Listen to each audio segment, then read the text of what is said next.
I was thinking about how many times Abraham and God actually spoke. Prophets don't speak to God all the time. They speak to God sometimes. And I think it's fair to say that Abraham and God spoke the amount of times that the Bible says that they spoke, which is 8. Prophecy is hard, and even for somebody of Abraham's high spiritual caliber, it only happens a few times in a lifetime. But they had something special going. Abraham clearly cherished these moments with God, and they had a beautiful, deep, and powerful relationship.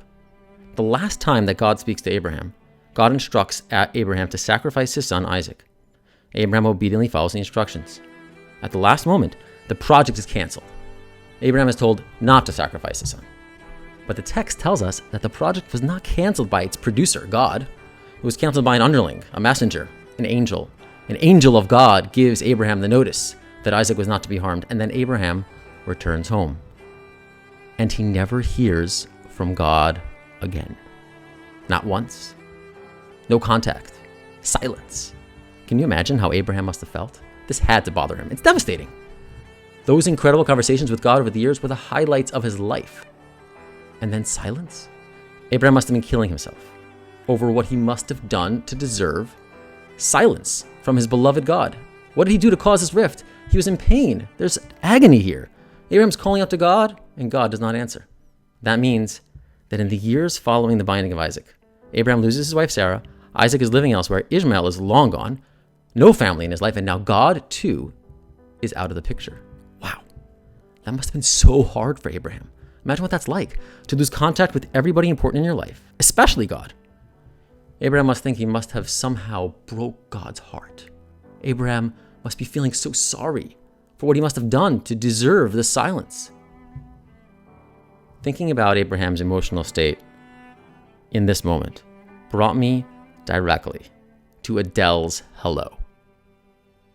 Listen to the words and imagine that Adele is Abraham.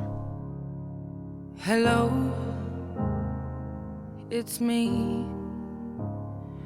I was wondering if after all these years you'd like to meet to go over everything. They say that time's supposed to heal ya, but I ain't done much healing. Hello, can you hear me?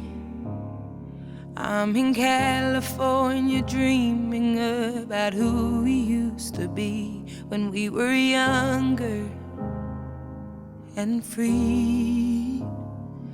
I've forgotten how it felt before the world fell at our feet. There's such a difference between us and a million miles.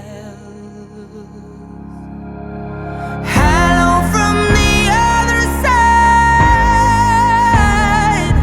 I must have called 1,000 times to tell you I'm sorry for everything that I've done, but when I call you never seem to be home.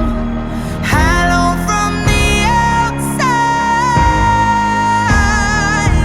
At least I can say that I've tried to tell you I'm sorry for breaking your heart, but it don't matter. It clearly doesn't tear you apart anymore. Isn't that powerful? To hear that voice, to hear those words, and think about how that's how Abraham possibly felt towards God in all those years where God would not answer. All he wanted was just to hear God's voice, but he didn't.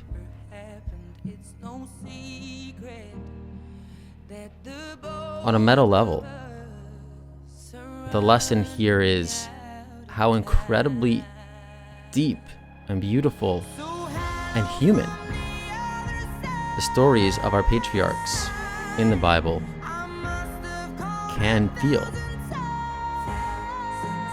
This makes the story much more powerful for me. And on a micro level, when we talk specifically about this story, I think it's important to understand just how rare these special moments are. And if we feel like a yearning or a sadness or pain because we do not feel that moment of revelation, that's missing the point. Life happens between those moments. Those moments are the fuel that bridge those moments together. But in the in-between space, that's where life happens. And we should be focused on building ourselves, becoming who we are in those moments where we may feel alone, where we may feel that there's no revelation, where we feel that things that we're doing are hard. And if we do it right, if we do it well, then that becomes who we are. The version of ourselves that prevails through the struggle. That is who we really are.